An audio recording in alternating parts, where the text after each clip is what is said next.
आपका अच्छी वीडियो स्वागत है। और आज जो वीडियो हम लेकर आए हैं उसका टाइटल है मोदी विरोधी से कैसे बने मोदी के प्रशंसक और करीबी, जफर सरेश वाला। देख लेते हैं वीडियो, लेकिन इससे पहले इस वीडियो के चैनल का विजुअल लिंक आपको हमारी वीडियो की डिस्क्रिप्शन मिल जाएगा। सब्सक्राइब कर, लाइक कर, शेयर कर, फॉलो करेंगे चैनल को। उसके अलावा व्लॉगिंग चैनल का लिंक और इंस्टाग्राम का लिंक भी हमारी वीडियो की डिस्क्रिप्शन मिल जाएगा। सब्सक्राइब कर, लाइक कर, शेयर कर, फॉलो करें। चलिए देख लेते हैं ये वीडियो। इनकी पहले भी हमने वीडियोस देखी है ना।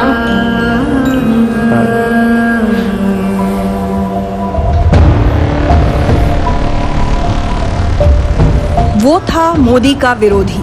गुजरात में जो 2002 में जो दंगे हुए उसमें हमारी फैक्ट्री जो थी वो जल गई, ऑफिस जल गई, घर जल गया था और हम लोग ऑलमोस्ट सड़क पे आ गए थे। खुलकर की मोदी की खिलाफत। इस फसाद में यूँ लगा कि यार इनफ इज इनफ, तो इस बार यूँ लगा कि नहीं यार कुछ करना चाहिए। फिर हुई मोदी से एक मुलाकात। 5th फ्लोर पे मोदी साहब का कमरा था, तो वहाँ खड़े थे मोदी साहब मुझे इस्तकबाल में और मेरे गले में हाथ डाला और बोला यार क्या चल, यूँ करके उनकी जो स्टाइल है ना। मुलाकात हुई, क्या बात हुई कि मोदी का विरोधी बना उनका मुरीद। तो मैंने कहा सर आप 5 करोड़ जो गुजराती की बात करते हो, तो वो 5 करोड़ में हम 50 लाख हैं या नहीं? तुम मेरे हो, उस पर मोदी ने मुझे 20 मिनट तक लेक्चर दिया वहीं। नमस्कार, जिंदगी विद ऋचा के कॉन्वर्सेशंस में आज मेरे साथ जुड़ रहे हैं एक ऐसे व्यक्ति जो प्रधानमंत्री नरेंद्र मोदी के बहुत करीबी माने जाते हैं। और आज से नहीं, तब से जब से मोदी जी गुजरात के मुख्यमंत्री थे। हालांकि 2002 के गुजरात दंगों के बाद इन्होंने ही अपना बहुत कुछ गंवाने के बाद मोदी के खिलाफ बाकायदा एक कैंपेन शुरू किया था, सिर्फ देश में नहीं विदेशों में भी। तो फिर ऐसा क्या हुआ कि वही जफर सरेश वाला जो मोदी के बहुत बड़े विरोधी माने जाते थे, वो आज उनके सबसे करीबी माने जाते हैं। और क्या वो करीबी अभी भी बनी हुई है जो गुजरात के मुख्यमंत्री रहते हुए मोदी जी के साथ थी इनकी? क्या आज देश के प्रधानमंत्री के साथ भी उतना करीबी रिश्ता इनका है? और बहुत सारी बातों पर चर्चा करने के लिए आज ही मेरे साथ जुड़े हैं। जफर साहब, बहुत बहुत स्वागत है जिंदगी विद ऋचा में। बहुत बहुत शुक्रिया, आपने मुझे मौका दिया। तो चलिए बात यहीं से सबसे पहले शुरू करते हैं। 2002 में जब गुजरात में दंगे हुए, आपने अपना बहुत कुछ खोया, गंवाया। मेरे ख्याल से फैक्ट्रीज आपकी जला दी गई और आपने एक बड़ा कैंपेन मोदी विरोध में शुरू किया। थोड़ा सा चाहूँगी तो उस कैंपेन के बारे में बताएं और उसके बाद क्या हुआ ऐसा कि आज अगर मोदी के समर्थकों का नाम लिया जाता है तो आपका नाम बहुत ऊपर आता है। नहीं देखिए, बिल्कुल गुजरात में जो 2002 में जो दंगे हुए उसमें हमारी फैक्ट्री जो थी वो जल गई, ऑफिस जल गई, घर जल गया था और हम लोग ऑलमोस्ट सड़क पे आ गए थे। लेकिन वो पहली बार नहीं हुआ था, इससे पहले भी जो फसाद हुए जितने भी, बल्कि अहमदाबाद में जो फसाद होता था तो सबसे पहले आग लगती थी हमारी फैक्ट्री को। 69 के राइट में, 85 में, 87 में, 90 में, 92 में और फिर ये 2002 में। लेकिन ऊपर वाले की बड़ी मेहरबानी रही कि वो आग हमारे लिए हमेशा बाग बन गई, तो फिर खड़े हो गए। लेकिन ये हुआ कि इस फसाद में यूँ लगा कि यार इनफ इज़ इनफ, यानी परपेट्रेटर ऑफ द क्राइम जो है, क्योंकि कभी भी किसी फसाद में जो करने वाले थे वो कभी गिरफ्तार हुए नहीं, ना कभी किसी को सज़ा मिली। तो इस बार यूँ लगा कि नहीं यार कुछ करना चाहिए। तो बोले किससे करें? तो बोले हमने सोचा भाई चीफ मिनिस्टर साहब हैं, उनके खिलाफ। तो चूँकि मैं इंग्लैंड में था उस ज़माने में, तो हमने उनके खिलाफ एक छोटा शुरू किया, लेकिन वो आगे चलकर एक बड़ा वो बन गया और उसमें बहुत सारे लोग जुड़े। हमने बड़ी मूवमेंट की कई शहरों में मोदी साहब के खिलाफ और वहाँ के प्रदर्शन भी किए, इंडियन हाई कमीशन के सामने प्रदर्शन किए। फिर मैंने वहाँ के MPs, मेंबर ऑफ पार्लियामेंट, उनको इस्तेमाल किया। हम खुद उस ज़माने में वहाँ के जो प्राइम मिनिस्टर थे टोनी ब्लेयर साहब, उनसे हम मिले। फिर लगा कि नहीं इस तरह इससे नहीं होगा, यानी इनके खिलाफ कोई कार्रवाई भी होनी चाहिए। तो हमने इंटरनेशनल कोर्ट ऑफ जस्टिस में केस फाइल करने की सारी तैयारियां की और उसमें हमने शेरी बूथ, जो टोनी ब्लेयर जो हैं उनकी अहलिया है, जो बहुत ही मशहूर ह्यूमन राइट्स लॉयर हैं, उनको हमने हायर किया। और सिर्फ यही नहीं, ये सब आप अपनी इंडिविजुअल कैपेसिटी में कर रहे थे या एज एन ऑर्गेनाइजेशन? नहीं, मैं अपने पैसे खर्च करके करता था ये एक। दूसरा, हमने लंदन हाई कोर्ट में एल के अडवाणी साहब जब होम मिनिस्टर भी थे और डिप्यूटी प्राइम मिनिस्टर थे, तो 2002 मेरे ख्याल से नहीं, उससे पहले मैं अमेरिका भी गया, इसलिए कि जब ये हुआ तो मेरे फादर की एक दोस्त की बीवी थी, वो उस ज़माने में अमेरिका की एम्बेसडर थी रोमानिया में। मेरी उनसे बातचीत होती थी, उनका अहमदाबाद में ताल्लुक़ था क्योंकि उनके हस्बैंड अहमदाबाद से थे। तो मैंने कहा कि भाई, और अमेरिका ने कुछ कहा नहीं था, यानी इतना हुआ। तो मैंने उनसे एक दिन कहा कि यार इतने अगर कुत्ते मर जाते तो अमेरिका शोर मचाता है, यहाँ इंसान मरे और आप खामोश हैं। तो उन्होंने मुझे एक बार कहा कि अच्छा ठीक है। मैंने कहा भाई क्यों कुछ नहीं कर रहे आप? तो कहा कि अच्छा मैं कॉलिन पॉवेल से, जो अमेरिका के उस ज़माने में सेक्रेटरी ऑफ स्टेट, पुराने चेहरे सामने आ तो रहे मैं हैं। उनसे आपकी मुलाकात करवा सकती हूँ। तो एक दिन उनका फ़ोन आया, गालिबन अप्रैल या मई 2002 में। मैं गया और मैंने बाकायदा एक ख़त लिखा कि दंगों के जस्ट बाद ही में बात की बात है, हाँ। तो मैंने कहा कि भाई नरेंद्र मोदी साहब को जो है आप इनका वीज़ा भी रिवोक करो और इनको वीज़ा दो भी मत। तो उन्होंने, तो वो मेरा एक वो बना। और बाद में फिर मैंने अमेरिका में भी लोगों से मुलाकात की, अलग अलग शहरों में, बॉस्टन में, हार्वर्ड में, न्यूयॉर्क में, शिकागो में, और एक माहौल था। तो क्या चाहते थे आप? कि भाई यानी सज़ा होनी चाहिए लोगों को, अच्छा, यानी मोदी का क्या होना चाहिए? कि भाई नहीं, यानी कुछ होना चाहिए, ये नहीं था मुझे। अच्छा, मुझे कोई जाती दुश्मनी तो थी नहीं, उसूल मतलब की लड़ाई थी। ये सब कुछ किया। और फिर अडवाणी साहब चूँकि होम मिनिस्टर थे, तो पता चला मेरे ख्याल से जून में अडवाणी साहब इंग्लैंड आ रहे थे कोई टेररिज्म की कॉन्फ्रेंस में। तो हमने अडवाणी साहब के खिलाफ लंदन हाई कोर्ट में पिटीशन दायर की कि this man should not be allowed to enter UK. बहरहाल वो भी किया। बाद में खैर वो केस डिसमिस हो गया। फिर अडवाणी साहब आए 6 महीने के बाद दोबारा, तो हमने उनके खिलाफ डेमोन्स्ट्रेशन किया बड़ा इंडियन हाई कमीशन में। ये सब कुछ किया और करने के बाद फिर वो मैजिक पिल आपको नहीं, मोदी जी ने क्या दी कि नहीं, आप बदल गए? ये हुआ कि एक संजीदगी से मैंने सोचना शुरू किया। तो मुझे एक एक्टिविस्ट की दुनिया दिखी तब कि भाई ये तो एक बहुत बड़ी, ये भी एक बड़ा बिजनेस है। मैं तो अपने पैसों से लड़ रहा था, लेकिन लोग, मैं नाम नहीं लेना चाहता, जो हैं इस मुल्क में, जो पूरी दुनिया में जाते थे। तो मुझे तब ये लगा कि यार मैं कारोबारी आदमी हूँ, मेरा इन्वेस्टमेंट बैंकिंग से मेरा ताल्लुक़ है। मेरी टीवी पे जो इंटरव्यू वगैरह आते थे, जैसे मैं एक्टिविस्ट बन गया था। यहाँ रुक रही हूँ आपको। इस दौरान आपके पास कहीं से भी ये कोशिशें नहीं हुई कि मोदी जी की तरफ से या सरकार की तरफ से आपको कहा जाए कि भाई क्यों ये सब कर रहे हो हमारे विरोध में? ये कोई एफर्ट कहीं से नहीं आया? फिर क्या हुआ कि दोबारा मोदी साहब इलेक्शन भी जीत गए दिसंबर में, 2/3 मेजॉरिटी से। और उसके बाद फिर मैंने सोचना शुरू किया कि भाई आखिर, और मैं इंग्लैंड में भी था, क्या आखिर क्या। तो ये हो गया था, इलेक्शन जीत गए। तब मुझे अहमदाबाद, और हाँ मेरे ख्याल से 2003 मई या जून में मुझे अहमदाबाद से फ़ोन आने लगे कि यार जफ़र भाई, ये नरेंद्र सुना है कि मोदी साहब इंग्लैंड आ रहे हैं, वाइब्रेंट गुजरात का जो उन्होंने शुरू किया है, तो यार आप उनसे मुलाकात कीजिए और कुछ बातचीत का कोई रास्ता बनना चाहिए। ये मुझे लोगों ने वहाँ से कहना शुरू किया। तो मैं बड़ा वो हुआ कि यार मैंने तो लड़ाई लड़ी है, तो कोई मुझसे क्यों मिलेगा? तो हमारे इस मूवमेंट के जो सरबराह थे, जो हमारे जो मेंटोर थे, वो महेश भट्ट साहब थे एक। तो मैंने, और भट्ट साहब की एक बात मैं कहूँगा, वो बड़े ईमानदार हैं राय देने में, हालांकि लड़ाई लड़ रहे हैं। तो मैंने भट्ट साहब को फ़ोन किया कि यार वो लोग मुझे फ़ोन करते हैं कि मोदी साहब आ रहे हैं और उनसे मिलना चाहिए और बातचीत करनी चाहिए। अच्छा, उनको मालूम था। तो मैंने भट्ट साहब को फ़ोन किया कि यार ये लोग इस तरह से कहते हैं और मोदी से मिलना चाहिए कि नहीं। तो भट्ट साहब ने मुझे सोच के कहा कि यार देखो, हमारी लड़ाई जो है मोदी से, वो कोई ज़ाती तो है ही नहीं, उसूल पे लड़ रहे हैं। और ये लड़ाई में भी एक वक्त आने वाला है कि आपको मोदी के साथ बैठना पड़ेगा टेबल पे। तो यूँ समझो कि वो ऑप्शन अभी ले लो। तो बोले कोई हर्ज नहीं है मिलने में। तो मुझे एक हिम्मत आई कि चलो। फिर 2-3 दिन के बाद मैंने कहा will bell the cat, Modi साहब को बात कौन करेगा। तो मैंने कहा यार भट्ट साहब आप बताओ। तो फिर कुछ दिनों के बाद भट्ट साहब का मुझे फ़ोन आया कि यार मोदी के दोस्त हैं रजत शर्मा, जो मेरे भी दोस्त हैं, मैं रजत से बात करता हूँ। और वहाँ रजत शर्मा आया और उन्होंने मुझे कहा कि भाई तुम एक मेल लिखो। तो मैंने एक मेल लिखा मोदी साहब को, और मैंने कहा कि मेरी पहली लाइन थी उस मेल में कि आई एम नॉट एपोलॉजेटिक, मतलब जो अब तक मैंने किया उसके लिए मुझे कोई माफी नहीं, लेकिन मैं समझता हूँ ये भी एक रास्ता है। मैं हिंदुस्तानी हूँ, आप मेरे भी चीफ मिनिस्टर हो, और मैं आपसे बात नहीं करूँगा तो किससे करूँगा, तो इसलिए मैं आपसे मिलना चाहता हूँ। तो और मुझे मालूम है कि मोदी साहब के जितने एडवाइज़र थे उस वक्त, सब ने कहा कि मत मिलना इससे, ये जफर सरेश वाला बहुत डेंजरस है।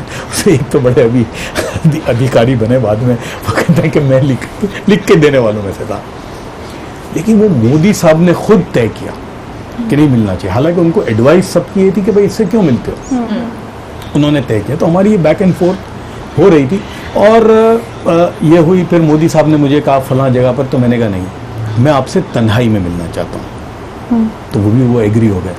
अच्छा, मैंने एक राय तो महेश भट्ट से ली, एक वहाँ 2 इस्लामिक स्कॉलर हैं पुराने ज़माने से जिनसे मेरा ताल्लुक था, हाँ लंदन में।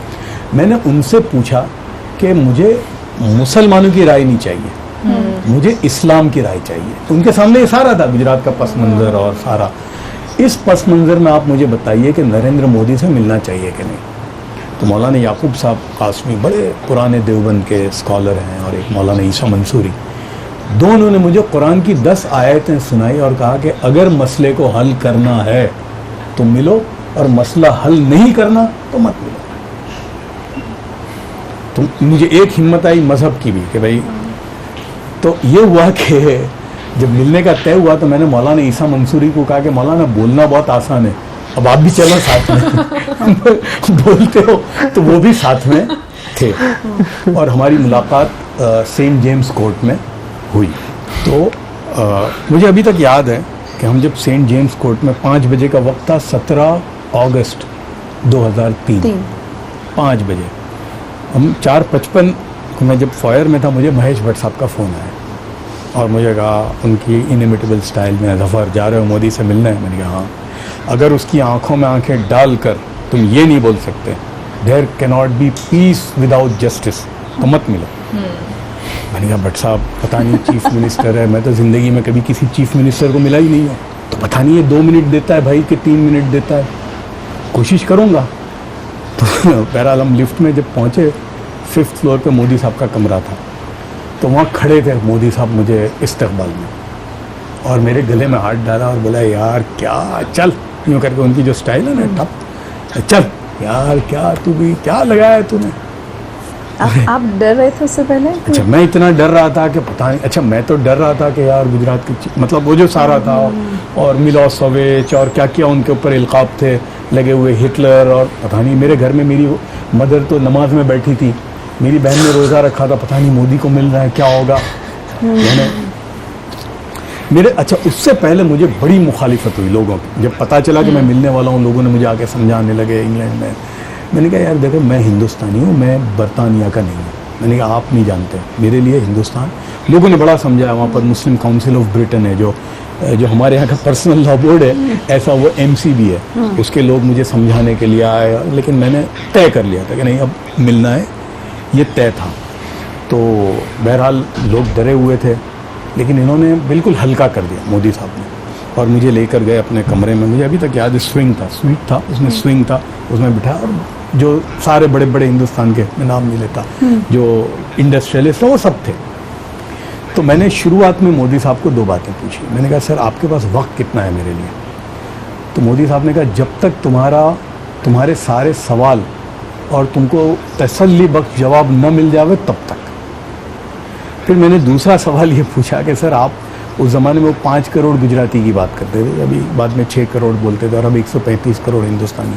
तो मैंने कहा सर आप 5 करोड़ जो गुजराती की बात करते हो, तो वो 5 करोड़ में हम 50 लाख हैं या नहीं? नहीं है तो फिर कोई बात नहीं भाई, हम 2nd क्लास हैं। तो तुम मेरे हो, उस पर मोदी ने मुझे 20 मिनट तक लेक्चर दिया वहीं कि तुम मेरे हो। बोले नहीं, और बोलते गए, ये लाया मैंने साबरमती का पानी, बिल्कुल तुम मेरे हो, मैं तुम चीफ मिनिस्टर तुम्हारा भी हूँ, वोट मत दो ठीक है, लेकिन अब तो मैं चीफ मिनिस्टर तुम्हारा भी और मैं तुम्हारा हूँ। तो यहाँ से हमारी बात शुरू हुई, और फिर हमने बड़ी, इट वॉज मतलब नो होल्ड्स बार, हम उनको बोलते गए आपने ये किया वो किया, जो सारे इल्ज़ामात उन पर थे, वो कहने लगे नहीं ये गलत है, ये मेरे ऊपर इल्ज़ाम है, ये है। अच्छा मैं तो फिर भी मोदी साहब को मोदी समझ के बात करता था, यानी यार डर भी था कि भाई मेरा तो घर बार है वहाँ अहमदाबाद में वापस जाना भी है। मौलाना ईसा मंसूरी साहब तो बिल्कुल, और रजत जी मुझे कहते थे कि यार मौलाना ईसा मंसूरी ने तो मोदी की क्लास लगा दी थी। बड़ी बात यह है कि भाई एक होता है ना, अब मैं दो बातें कहूँगा, आप कहोगे हाँ चलो जफर भाई ठीक है। मोदी साहब सुनते रहे, यानी मौलाना ईसा मंसूरी नॉन स्टॉप 35 मिनट तक सुनाई उन्होंने इंसाफ पर और उस पर, और मोदी साहब सुनते रहे उनकी बात को, और हमने जो भी उनको कहा सब बराबर सुनते रहे, जवाब देते रहे। अच्छा, जो उन पर इल्ज़ाम था कि भाई उनको ज़रा भी सदमा नहीं है, हमारे सामने दिखाया उन्होंने, बहुत गमगीन थे इस पर जो हुआ उस पर। मुझे आखिर में अच्छा बीच में मुझे याद एक बहुत बड़े इंडस्ट्रियलिस्ट हैं हिंदुस्तान के, वो यूँ घड़ी देख रहे थे, क्योंकि भाई ना आए हैं 5 मिनट 10 मिनट 15 मिनट 20 मिनट, अब 1-1.5 घंटा हो गया था। मोदी साहब ने उसको कहा बैठ जा, अभी क्या है नथी जवानी अभी कहीं जाना नहीं है, इनके साथ बैठे हैं। तो बहरहाल होती गई, फिर आखिर में मुझे उन्होंने ये कहा कि अच्छा चलो सब बात छोड़ो, let's come to brass tracks. अभी क्या प्रॉब्लम है तुम्हारा, कौन सी ज़मीन है या कब्रिस्तान है मुसलमानों की जो हिंदुओं के कब्जे में है, कौन मुसलमान है कि जिसको कॉम्पनसेशन नहीं मिला हो, अभी क्या प्रॉब्लम है बताओ। तो मैंने कहा सर हम तो ये समझ के आए थे, पता नहीं आप 5 मिनट देते 10 मिनट, हम तो कुछ मेमोरेंडम में नहीं लेके आए थे। भाई हम तो थे ही नहीं ना सियासी लोग जो नॉर्मली जाते हैं मेमोरेंडम, हम तो पता नहीं आप ये दोगे, हमारे पास तो कुछ हुआ ही नहीं। यूँ करके यूँ पेपर पे लिखा, भलैया ये मेरा नंबर है, मोदी 24/7 अवेलेबल है। अब आप बताइए कि वो आदमी ने मेरी पूरी बात सुनी, गम था उसको, और हाँ ये there can not be peace without justice, आंखों में आंखें डालने का मौका आया। मैंने कहा एक वक्त में मैंने कहा कि सर आप यहाँ आए, क्योंकि हाँ हमने उनका उससे हमारे पहले उन्होंने पावर पॉइंट प्रेजेंटेशन किया था ब्रिटिश यूनिवर्सिटी, इसलिए कि वाइब्रेंट गुजरात के लिए आए थे, तो वो मैंने थोड़ा देखा, तो मैंने उस पर उनको शुक्रिया अदा किया कि मैंने आज तक जिस तरह से आपने जो प्रेजेंटेशन किया गुजरात का, तो मैंने आज तक किसी चीफ मिनिस्टर को या किसी हुकूमत वाले को नहीं देखा इस तरह का, ये लेवल का जो उनका पूरा जिस तरह से उन्होंने पावर पॉइंट पे जो एक स्लाइड के साथ किया था। तो मैंने कहा सर आपने बहुत ज़बरदस्त किया, क्या आपको लगता है कि इस पर आपकी सड़कें बहुत अच्छी हैं, आपका गवर्नेंस बहुत अच्छी है, पावर बहुत अच्छा है, क्या इसी पर लोग गुजरात में लगाएंगे या और भी कुछ चाहिए उनको? तो फ्रेंच विंडो थी और हाइड पार्क दिखता था। बोले नहीं, मोदी साहब ने कहा, बोले जैसा अमन है ना यहाँ इंग्लैंड लंदन में, बोले ये भी चाहिए। तो मैंने कहा, फिर मैंने वहाँ कहा, मैंने कहा sir can there be peace without justice, क्या इंसाफ के बगैर अमन हो सकता है? तो मोदी साहब ने कहा कि बिल्कुल नहीं हो सकता, और मोदी वादा करता है इंसाफ भी होगा और ये रिपीट नहीं होगा, ये मोदी वादा करता है। और दोनों में मोदी साहब सही रहे, इसलिए कि पहली मर्तबा गुजरात के फसाद में ये 2002 के बाद 425 हिंदुओं को जेल में गए और कम से कम 90 हिंदुओं को सजा हुई, एक से एक 30 मार खां थे जिनको सजा हुई, बड़े नेता थे, बड़े लोगों को हुई सजा, बड़े पुलिस वाले अंदर गए जेल में, वो अलग बात है 9 साल 10 साल के बाद, लेकिन यार इससे पहले कभी भी किसी को सजा ही नहीं हुई थी। तो जब ये बात थी तो फिर मुझे लगा यार अब मैं इस आदमी से क्या लड़ाई लड़ूं, बताइए। और लोगों ने तो पता नहीं क्या क्या निकाल दिया, 2.5 घंटे में क्या डील की ने कितना किया, और जैसे पता नहीं मैं बिक गया, और हाँ क्या क्या मेरे ऊपर। मैंने कहा ठीक है, लेकिन मैं बिल्कुल तय था मेरे अंदर में कि यही रास्ता है, इसके अलावा कोई और रास्ता नहीं है, और यही टेम्पलेट होगी अब आइंदा। कहीं भी मुसलमानों का या किसी का भी मसला होगा, आपको उसी से बात करनी पड़ेगी जिसके खिलाफ आप लड़े हो। ये मुझे उस दिन तय हो गया कि अब आप मुसलमानों को, चाहे फिर पैलेस्टाइन हो, चाहे कोसोवा हो, चाहे कहीं भी हो, यही रास्ते पर आपको जाना पड़ेगा। फिर आपको उसके बाद अफसोस हुआ कि जो सब किया था कैंपेन वगैरह, नहीं, you still stand by that कि जो किया था ठीक है, वो एक था। और मुझे अफसोस इसलिए नहीं हुआ कि मैं अपने पैसों से लड़ा था, मैंने किसी से चंदा नहीं किया था। फिर क्या हुआ कि जब ये नंबर तो दिया था मोदी साहब ने, अब हमारी तो जेब में, अच्छा उसके बाद तो मुझे 1100 हेट मेल आए, और मेरे से बड़ा काफिर शायद 1400 साल में कोई नहीं गुजरा था। मैंने बर्दाश्त किया सब चीज़, तो मुझे लगा कि यही सही रास्ता है। उसके बाद ये हुआ कि अब हम तो कोई रास्ता नहीं रहा। 2 महीने के बाद मैं M1 जो है वहाँ का बहुत ही मशहूर फ्रीवे, उस पर जा रहा था और मेरी जेब में से ये नंबर निकला। तो मैंने कहा यार आज तक तो किसी चीफ मिनिस्टर ने हमारा फ़ोन उठाया नहीं है, लाओ ट्राई करते हैं, नंबर दिया है इन्होंने। तो मैंने फ़ोन किया, तो जब फ़ोन किया तो उनके ऑफिस में पूछा भाई कौन है, तो मैंने कहा मैं जफ़र सरेशवाला कौन? मैंने कहा बस इतना है और मोदी साहब मुझे जानते हैं और मैं इंग्लैंड से बोल रहा हूँ और बस कोई काम। मैंने कहा नहीं काम तो कुछ नहीं है, उनसे कहना अगर वो वक्त हो तो बात कर लें। मैं समझा पता नहीं। 2 घंटे में फ़ोन आया मोदी साहब का खुद और कहा यार तूने तो बड़ी देर कर दी, मैंने तो तेरे को नंबर अगस्त में दिया था, तूने अक्टूबर कर लिया। तो मैंने कहा सर मैं तो ये समझता था पता नहीं हमारा कोई फ़ोन उठाएगा या नहीं उठाएगा। तो कहा यूँ नहीं, तुम यहाँ कब आते हो, तुम यहाँ हो और बात करते हैं। तो मैं तो 2-2.5 साल से लड़ाई की वजह से मैं हिंदुस्तान भी नहीं जा पाया था। फिर मैं गया और पहली मुलाकात हुई और वहाँ मेरे साथ लोग आए और उनका कोई मसला था, मुझे याद है हिम्मतनगर वालों का। वहीं मोदी साहब ने फ़ोन किया और उसको निपटाया। तो इनिशियली ये होता था कि लोग इंडिया से मुझे लंदन फ़ोन करते थे, मैं उधर से इनको फ़ोन करता था और मसले जो उन्होंने कहा था ना भाई, ये एक बात कही थी कि मैं तुम्हारा भी चीफ मिनिस्टर हूँ, भले वोट मत दो मुझे, यार अपना काम तो करवाओ मुझसे। तो ये एक सिलसिला बना और ये फिर मुझे लगा कि और मैं एक किस्म का I became a bridge between the community and Modi's administration. और मैं बहुत ईमानदारी से और बिल्कुल इंसाफ से कहूँगा कि वो जो गुजरात में 11 साल, उसके बाद फिर मैं हिंदुस्तान वापस आ गया। मुझे लगा कि यार क्योंकि फिर वो इतने काम आ गए कि मैंने अपनी रेसिडेंसी छोड़ दी। तो मैंने तो इंग्लैंड का वीज़ा छोड़ा है ना। मुझसे लोग सवाल करते हैं यार इंग्लैंड के लिए लाइन लगती है, अगर कोई इमाम साहब को भी मिलता हो ना ग्रीन कार्ड तो जाएंगे। मैं तो वो छोड़ के आया हूँ यहाँ पर। तो उसके बाद मुझे ये लगा कि और वो 11 साल जो 2003 से 14 तक, मैं 2005 में जब मैं वापस आ गया, मुसलमानों के मसले हम लेके जाते थे और सॉल्व। मुझे एक बार याद है कि हमने कहा कि यार ये डेवलपमेंट जैसे शुरू हुआ जो ये इनका सबसे पहले ये जो रिवर फ्रंट, तो उस वक्त ये था कि पता नहीं मुसलमान इलाकों में रिवर फ्रंट नहीं आएगा। आया, हर इलाके को आज टच करता है, जितनी मुस्लिम डोमिनेटेड एरियाज हैं वो सब करता है। इतना हुआ कि देखिए गुजरात का मुसलमान जो है ना, उसको अब मोदी से कोई ऐसा वो नहीं है। 2012 का जो इलेक्शन हुआ जिसमें मोदी साहब तीसरी बार जीत कर आए, तो 30% मुसलमानों ने मोदी को वोट किया है। उसके बाद 2014 में जितने मुसलमानों के वोट मिले वाजपेयी साहब को नहीं मिले थे।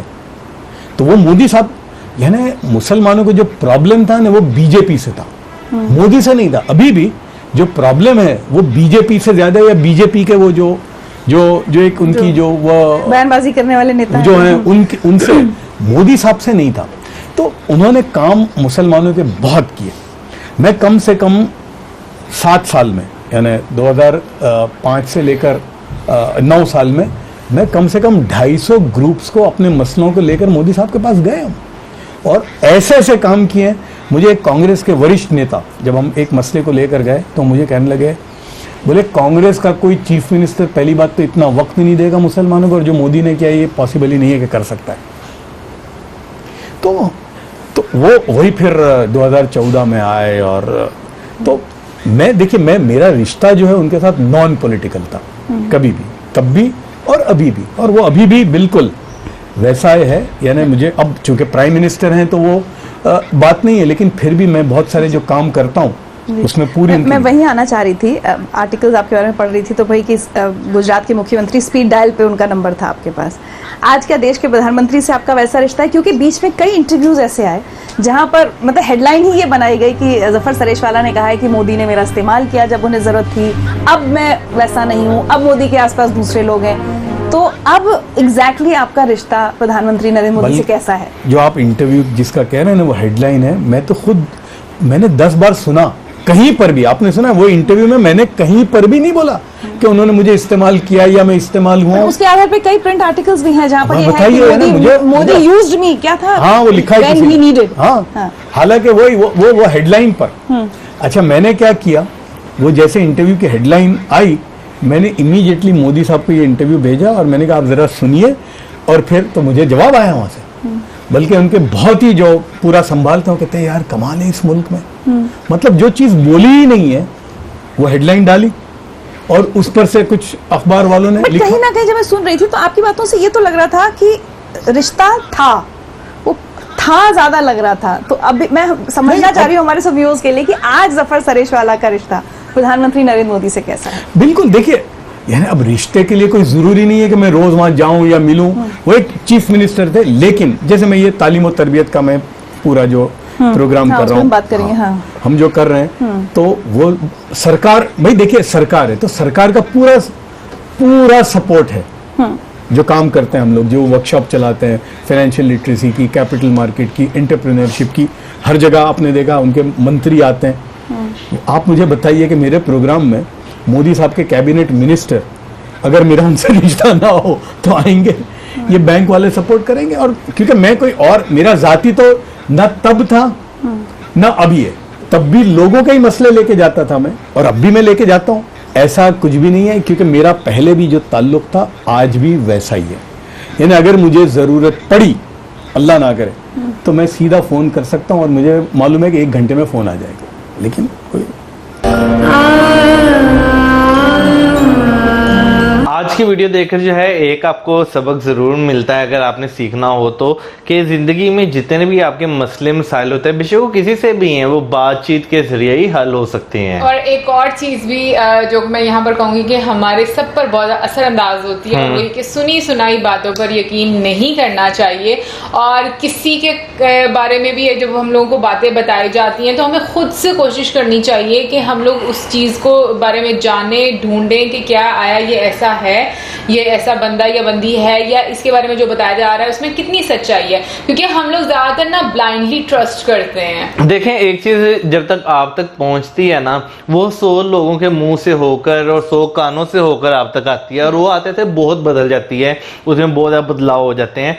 तो नो डाउट सुनी सुनाई बातों पे वाकई यकीन नहीं करना चाहिए। बाकी अगर हम जो है जफर जी की बात करें, जिस तरह उन्होंने एक अपनी स्टोरी बताई है स्टार्टिंग में, जो है वो जिस तरह उन्होंने काम किया, फिर उसके बाद जो है उनके जो गिले शिकवे थे, जो चीजें थी, वो उन्होंने क्लियर की अपनी। लेकिन पता है क्या मौसम, अभी मेरे जहन में ना एक चीज घूम रही है, लेकिन अल्फाज नहीं मुझे मिल रहे। लेकिन ऐसा कहा जाता है कि अगर आप बहुत गुस्से में हैं और अगर अगला बंदा जो है वो आपको मतलब थोड़ा शांत होकर हैंडल करता है ना, तो आपका गुस्सा ठंडा हो जाता है। तो और मैं मोदी जी के बारे में बात करूं तो मैंने जितना उनको देखा है, या हम लोगों ने जो वीडियोस देखी हैं, मैं सच्ची बात बोलूं तो मुझे सच में उनकी पर्सनालिटी से मुझे लगता है कि बहुत सारी चीजें सीखने को मिलती हैं। और सबसे जो मैं अपनी बात भी कहूँ कि जो मैंने उनके काम करने के तरीके से एक चीज जानी है, और मैं कोशिश करती हूँ कि मुझे भी ये चीज़ जो है अपने अंदर लेकर आनी चाहिए, वो ये है कि उनका फोकस हमेशा रहता है। और इधर उधर से लोग हजारों बातें करें और जितनी मर्जी मतलब उनको बारे में बयान दें, वो पलट के जवाब नहीं देते, वो काम करके दिखाते हैं। मुझे ये चीज़ बहुत अच्छी लगती है उनकी पर्सनालिटी में। वैसे वाकई चीज़ मैंने भी नोट की है कि हमने जितनी भी उनकी वीडियोस देखी हैं, उन्होंने जो जो काम जिस तरह का है, उन्होंने वक्त आने पर जो है वो काम जरूर किए हैं। बेशक लोग बोलते हैं, लोग जो है उस काम को नहीं कहते कि अच्छा है, सो उसमें जो है वो कीड़े निकालते हैं, लेकिन जब वो काम हो जाता है तो वाकई जो है बाद में उसकी तारीफ बहुत ज्यादा की जाती है। अगर हम साबरमती रिवर की बात करें तो अगर हम उसके पुरानी इमेजेस जब देखते हैं तो वो वाकई एक जैसे बेढंगा सा दरिया गुजरता है शहर में से, वो उसी तरह का बना हुआ है। लेकिन अगर अब आप साबरमती दरिया को देखें तो वो कितना डिफरेंट है। बट एक चीज जो मुझे बीच में थोड़ी सी अजीब लगी थी वो ये कि कितनी छोटी छोटी बातों पर पॉलिटिक्स की जाती है, लोगों को भड़काया जाता है। और उनमें से एक ये थी कि जैसे साबरमती रिवर वाली बात है, वैसे मुझे इतना बैकग्राउंड का तो नहीं पता, बट जो इस डिस्कशन से हम लोग जान पाए हैं और उस बेस पर हम लोग बात करें कि जैसे बीच में ये बात की गई कि जी जो साबरमती रिवर है वो सारे जो मुस्लिम डोमिनेटिंग एरियाज हैं उनको भी टच करने चाहिए। बट मैं ये बात सोचती हूँ कि हम लोग जब कोई प्रोजेक्ट बनाते हैं या चीजें करते हैं, उसमें भी ये चीजें क्यों आ जाती है, ये मेंटालिटी क्यों आ जाती है, ये चीजें नहीं आनी चाहिए। अब अगर मान लो कि ये तो चलें ठीक है, उसका ऐसे रुख बनता होगा, या मुझे नहीं पता कि किस तरीके से वो उसका एक डिजाइन वगैरह होगा, लेकिन एक प्रोजेक्ट कंप्लीट किया, मैं एक एग्जांपल दे रही हूँ, वो स्टार्ट करना है और उसमें से अगर वो नहीं मिल रहा है किसी मतलब एक कम्युनिटी को नहीं मिल रहा, मैं सारी कम्युनिटीज की बात कर रही हूँ इसमें से, और फिर बीच में यदि प्रॉब्लम आ जाती है कि हमारी कम्युनिटी के रास्ते में से ये प्रोजेक्ट नहीं गुजरा, आई मीन अगर उसका रुख ही नहीं बन रहा तो क्या जबरदस्ती बनाया जाए? ये वाला जो मुझे एटीट्यूड है ना और चीजें, ये मुझे सही नहीं लगती। अब मैं अगेन यहाँ पर ये चीज क्लियर कर रही हूँ कि मैं ये नहीं कह रही कि जबरदस्ती वहां पर करवाया गया होगा, बट एक ओवरऑल मैं अपना एक ओपिनियन दे रही हूँ कि अगर कोई इस तरीके से प्रोजेक्ट स्टार्ट किया, क्योंकि इसमें तो एटलीस्ट मुझे लगता है कि पॉलिटिक्स नहीं आनी चाहिए। देखें हम अगर अपने से इंडियन सब कॉन्टिनेंट की बात करें ना, इसमें अगर देखा जाए तो अभी तक सिर्फ पॉलिटिक्स हो रही है, ठीक है।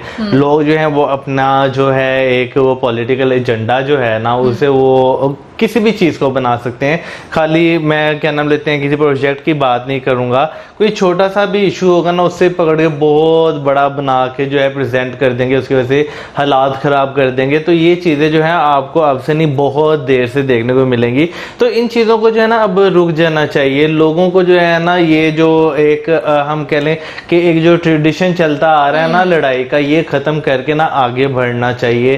तरक्की का सोचना चाहिए, लोगों की ज़िंदगी कैसे बेहतर की जाए, अपनी जिंदगी कैसे बेहतर की जाए, इस बारे में सोचना चाहिए सीरियसली। और जो एक चीज बीच में आ जाती है ना कि मतलब जो मतलब ऐसे तली का कॉल है कि जो दरख्त झुका हुआ होता है उसी को ही फल लगता है। यानी कि आप जितने डाउन टू अर्थ होंगे उतना ज्यादा मतलब आपको लोग पसंद करेंगे, आपकी एक वर्थ बनेगी। लेकिन ये कि जो लोग जितने अकड़े हुए होते हैं, जो बहुत ज्यादा प्राउड होते हैं, उन लोगों का इस तरह से कभी भी लोग उनको पसंद नहीं करते, इवन के उनसे दूर दूर रहना पसंद करते हैं। यहाँ पे मैं एक और बात करना चाहूंगा कि जो होता है ना प्राइम मिनिस्टर हो गया, चीफ मिनिस्टर हो गया, या MP MNA, यानी कि हमारी जुबान पे MPA MNA कहा जाता है, यहाँ पर वहाँ पे MLAs होते हैं। तो ये वाकई ये वो लोग होते हैं जो आपके मसाइल हल करने के लिए होते हैं, ना कि क्या नाम से मसाइल को बढ़ावा देने के लिए।